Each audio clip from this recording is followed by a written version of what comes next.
శ్రీమాత్రే నమః. ఇప్పుడు గ్రహస్థితి రీత్యా మీ రాశి వారికి కనుక చూసుకున్నట్లయితే ఇక్కడ మీకు ఏంటంటే మీనంలో శని, కుంభంలో రాహువు, అదేవిధంగా వృశ్చిక రాశిలో ఉండేటువంటి గ్రహాల్లో ముఖ్యంగా ఇప్పుడు రవి, కుజులేమో ధనస్సులోకి వచ్చేస్తున్నారు మనకి ఈ పక్ష ఫలితాల్లో 16వ తేదీ నుంచి.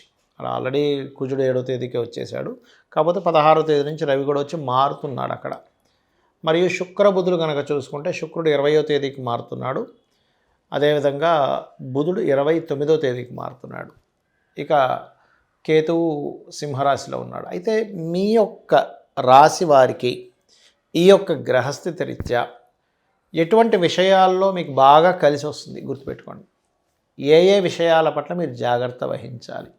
ఇక్కడ ఒకటే జన్మజాతకంలో ఇలా ఉంది అంటే ఈ జాగ్రత్తలు వహిస్తే సరిపోతుంది అనేటువంటి అంశాలు, మరియు ఏ దేవత ఆరాధన చేస్తే మీకు బాగుంటుంది, చిన్న నామస్మరణ సరిపోతుంది అనేటువంటి విషయాలు చెప్తుంది నేనైనప్పటికీ కూడా చెప్పిస్తుంది సాక్షాత్ లలిత అమ్మవారిగా భావిస్తూ ఒక్కొక్కటిగా తెలుసుకుందాం. మేషం వారికి ఈ యొక్క పక్ష ఫలితాలు కనుక చూసుకున్నట్లయితే మీ యొక్క గ్రహస్థితి ఎలా ఉంది. భాగ్యస్థానంలో కుజుడి యొక్క సంచారం జరుగుతుంది. కుజుడు రవి ఇద్దరూ ఉంటున్నారు ఈ పక్షం మొత్తం కూడా, అంటే 16వ తేదీ నుంచి 31వ తేదీ వరకు. అదేవిధంగా శుక్రుడు అష్టమంలో ఉండే శుక్రుడు 20వ తేదీ నుంచి భాగ్యంలోకి వెళ్ళడం, 29వ తేదీ వరకు బుధుడు అష్టమంలో ఉంటూ భాగ్యంలోకి వెళ్ళడం జరుగుతుంది. ఇక అదేవిధంగా 12లో శని, లాభంలో రాహువు, పంచమ స్థానంలో కేతువు ఉంటూ ఈ యొక్క గ్రహస్థితిని అనుసరించి మీకు అసలు ఎలా ఉండబోతుంది, ఏ విషయాల పట్ల మీరు జాగ్రత్త వహించాలి, ఏ దేవత ఆరాధన చేసుకోవాలనేటువంటి అంశాలు చెప్తుంది నేనైనప్పటికీ కూడా చెప్పిస్తుంది సాక్షాత్ లలిత అమ్మవారిగా భావిస్తూ. మొట్టమొదటిగా మీకు ఎప్పుడైతే లగ్నాధిపతి భాగ్యస్థానంలో ఉంటున్నాడో, భాగ్యంలో ఉండే కుజుడు వ్యయస్థానంలో ఉండే శనిని, శని వ్యయస్థానంలో ఉండే శని గ్రహాలను ఎప్పుడైతే వీక్షిస్తున్నాడో కాస్త ఖర్చుల విషయంలో, ఇన్వెస్ట్మెంట్స్ విషయంలో కొంత జాగ్రత్తగా ఉంటూ హయ్యర్ ఎడ్యుకేషన్ రిలేటెడ్ సంబంధించినటువంటి అంశంలో మంచి యోగం అనేటువంటిది పట్టనుంది గుర్తుపెట్టుకోండి. అలాగే మరొక విషయం ఏంటంటే ఇక్కడ గమనించినట్లయితే ధనపరమైనటువంటి విషయాల్లో ఖచ్చితంగా మీకు ఈ ప్రాపర్టీ రిలేటెడ్ సంబంధం మూలంగా 20వ తేదీ తర్వాత నుంచి ఏదైనా భూమి మూలంగా, గృహం మూలంగా యోగం అనేటువంటిది పట్టనుంది. కాకపోతే 3వ స్థానంలో వక్రించినటువంటి గురువు ఉన్నాడు కాబట్టి మీరు ఎవరితోనైనా ఏదైనా మాట్లాడేటప్పుడు, కమ్యూనికేట్ చేసేటటువంటి విషయాల పట్ల కాస్త జాగ్రత్త వహించండి, ముఖ్యంగా గుర్తుపెట్టుకోండి. అదేవిధంగా సంతానం విషయంలోని కొంతవరకు చూసుకున్నట్లయితే పంచమ స్థానంలో ఎప్పుడైతే కేతు ఉన్నాడో సంతాన సంబంధించినటువంటి విషయాల్లో పర్టికులర్గా గమనించినట్లయితే ఇక్కడ కేతువు యొక్క సంబంధం ఏదైతే ఉందో 5th హౌస్, 5th లార్డ్ ఉండేటువంటి గ్రహస్థితి చూసుకున్నట్లయితే ఇక్కడ ఈ గణపతి యొక్క ఆరాధన చేయడము, సూర్య నమస్కారాలు చేయడం చాలా చక్కటి ఫలితాలను ఇస్తుంది. అలాగే మరొక విషయం ఏంటంటే ఇక్కడ గమనించినట్లయితే ఈ సప్తమ స్థానాధిపతి భాగ్యస్థానంలో ఉన్నందుకు ఈ భాగ్యస్థానంలో ఉండేటువంటి గ్రహాల యొక్క గ్రహస్థితి కనుక చూసుకున్నట్లయితే మీకు 20వ తేదీ వరకు ఉండేటువంటి స్థితికి 20వ తేదీకి ఎప్పుడైతే భాగ్యస్థానంలో శుక్రుడు వెళ్తున్నాడో అక్కడ రెండవ వివాహం కోసం చేసే ప్రయత్నాలు మరియు విదేశాల్లో ఉండేవారితో వివాహ సంబంధ బాంధవ్యాలు కుదరడము అనేటువంటివి చూపిస్తుంది. కాకపోతే ఇన్వెస్ట్మెంట్ చేసేటప్పుడు కాస్త ఏలినాడు శని యొక్క ప్రభావం ఉంది కాబట్టి కాస్త జాగ్రత్తగా చేయండి. మరియు మరొక విషయం ఏంటంటే ఇక్కడ గమనించినట్లయితే ఈ యొక్క గ్రహస్థితి ఏదైతే ఉందో ఈ స్థానంలో అంటే ముఖ్యంగా 12వ స్థానంలో ఉండే గ్రహస్థితి, 11వ స్థానంలో ఉండేటువంటి రాహు కూడా ఏం చెప్తున్నారు అంటే ఇక్కడ ఆన్లైన్ రిలేటెడ్ మూలంగా బిజినెస్లు చేసేటువంటి వారికి చాలా బాగుంటుంది. ఇక మీరు చేయవలసినటువంటి దేవతారాధన ముఖ్యంగా గణపతి మరియు సూర్యభగవానుడికి చేసుకుంటూ శని, కుజ, రాహు, కేతు గ్రహాల దగ్గర దీపారాధన చేయండి, అన్ని విధాలు బాగుంటుంది. ఇప్పుడు ఉన్నటువంటి గ్రహస్థితికి మీ యొక్క జన్మజాతకంలో కనుక ఇప్పుడు చూడండి పాపగ్రహాల యొక్క సంబంధం అధికంగా ఉంది. అయితే మీ జన్మజాతకంలో ఏ భావం బలంగా ఉందో ఆ భావానికి ఎటువంటి ఇబ్బంది ఉండదు. అంటే ఎలా తెలుసుకోవాలి అంటే ఒక పర్సనల్ చార్ట్ చూసినప్పుడు లగ్నం గనక మంచి శక్తివంతంగా బాగుంది అంటే ఎట్టి పరిస్థితుల్లో మీకు ఇబ్బంది రాదు అని అర్థం చేసుకోవాలి. అంటే ఏమిటి, లగ్న బలము అంటారు. దాన్ని ఎలా బలం చేసుకోవాలంటే మీ లగ్నాధిపతి ఎవరు, దానికి సంబంధించిన అనుష్ఠాన దేవత, అధిష్టాన దేవత ఎవరైతే ఉంటారో ఆ అధిష్టాన దేవత సంబంధమైనటువంటి అనుష్ఠానం తీసుకోవడం మంచిది. దాని ద్వారా మనిషి ఎదుగుదల ఉంటుంది.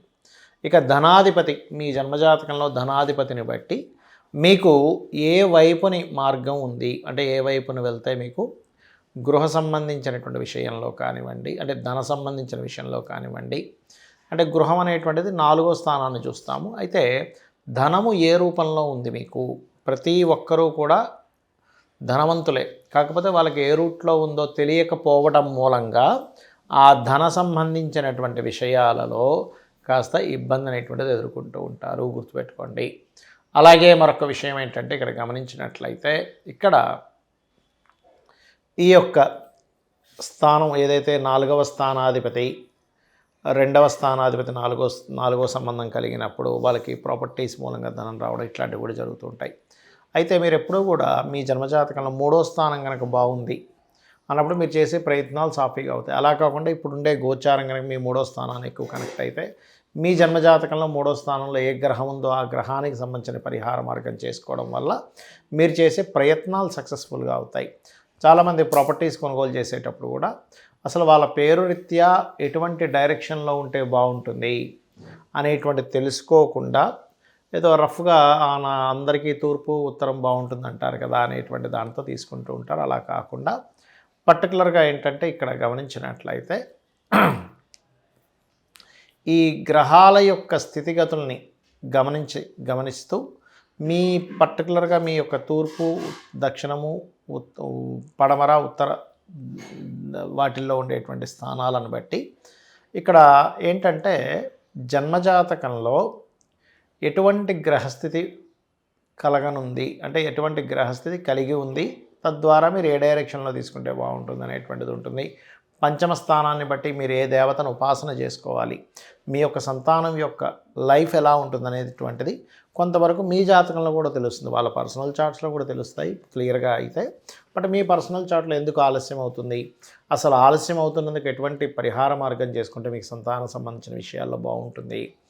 మరియు అదేవిధంగా గమనించినట్లయితే 6వ అధిపతి, అంటే మీకు ఎందుకు అప్పులు ఎక్కువగా అవుతున్నాయి, ఏ సమయంలో మీరు అప్పు తీసుకోవడం మూలంగా మరింత అప్పుల్లోకి ఇరుక్కుపోతారనేటువంటిది కూడా జాతక చక్రంలో ఉంటుంది. ఎలా అంటే మీకు కనుక 6th హౌస్ నెగటివ్ ట్రిగర్ చేసేటప్పుడు ఎవరైనా అప్పులు చేస్తే కనుక వాళ్ళ లైఫ్లో ఇంకా అప్పు తీర్చుకోలేని స్థితిలోకి వెళ్ళిపోతూ ఉంటారు. బాగా లోతులు ఇంకా అవమ్మేసి ఇవమ్మేసి రావుతూ ఉంటుంది. కాబట్టి అలాంటి సమయంలో ఎటువంటి పరిహార మార్గం తీసుకొని క్లియర్ చేసుకోవచ్చు. సహజంగా అప్పులు అనేటువంటివి ఏంటంటే ఎప్పుడు కూడా మంగళవారం చేయకూడదు, మంగళవారం తీరుస్తూ ఉండాలి. తీరుస్తూ కనుక ఉన్నట్లయితే మరింత అద్భుతంగా వాళ్ళకి సాగుతూ ఉంటుంది. అంటే అప్పులు తీర్చేసుకోగలుగుతారు, చక్కగా వాళ్ళ లైఫ్లో ఫైనాన్షియల్గా గ్రోత్ కూడా బాగుంటుంది.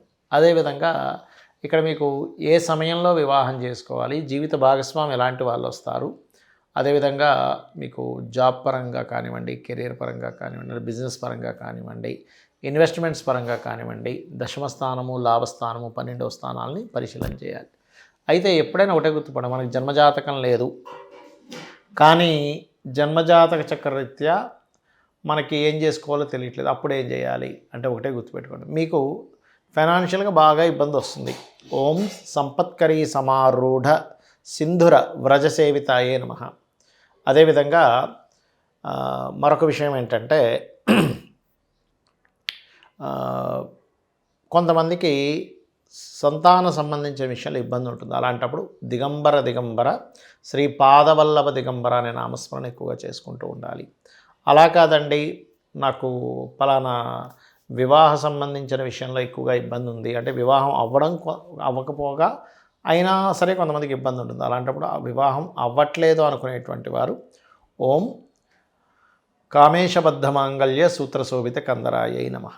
వివాహం అయి కూడా నేను ఇబ్బంది పడుతున్నాను అనుకునేటువంటి వారికి ఓం శివకామేశ్వరాంకస్త శివా స్వాధీన వల్లభాయై నమః అనే మంత్రం చేసుకుంటూ ఉండాలి. అదేవిధంగా మరొక విషయం ఏంటంటే ఇక్కడ గమనించినట్లయితే ఈ యొక్క జన్మజాతకంలో చూసుకున్నట్లయితే ప్రతిదీ కూడా ఎలా ఉంటుందంటే మనం తెలియకుండా అసలు బిజినెస్‌లో బావుంటుందా? లేకపోతే కెరియర్ జాబ్ చేసుకుంటే బావుంటుందా? అనే విషయంలో సంశయిస్తున్నప్పుడు జన్మజాతకం లేనప్పుడు, మీ మనసు జాబ్‌ల వైపే నాకు బావుంటుంది అన్నప్పుడు మీకు జాబులనేటువంటివి ఏదైతే జాబ్ చేస్తుంటే తొందరగా దొరుకుతుంటాయి. మీకు ఎంత ప్రయత్నం చేస్తున్నా జాబ్ అనేది రావట్లేదు. ఎప్పుడూ ఏదో ఒక బిజినెస్ మూలంగానే ధనం వస్తుందంటే మీ జన్మజాతకం లేనప్పుడు మీరు బిజినెస్ లైన్స్‌లోకి వెళ్ళొచ్చు. అలాగే ప్రశ్న వేసుకొని కూడా ప్రశ్నాశాస్త్రపరంగా ఏ బిజినెస్ పనికొస్తుందో కూడా తెలుసుకోవచ్చు. అయితే మనకి ఇవేమీ తెలియవు అని అనుకునేటువంటి వారు జాబ్ పరంగా మంచి గ్రోత్ రావాలి అంటే గనక మీరు ఓం మాణిక్య మకుటాకార జానుద్వయ విరాజితాయై నమః, అదేవిధంగా ఓం ఇంద్రగోప పరిక్షిప్త స్మరతూనా భజంగికాయై నమః అనే మంత్రం చేసుకుంటూ ఉండాలి.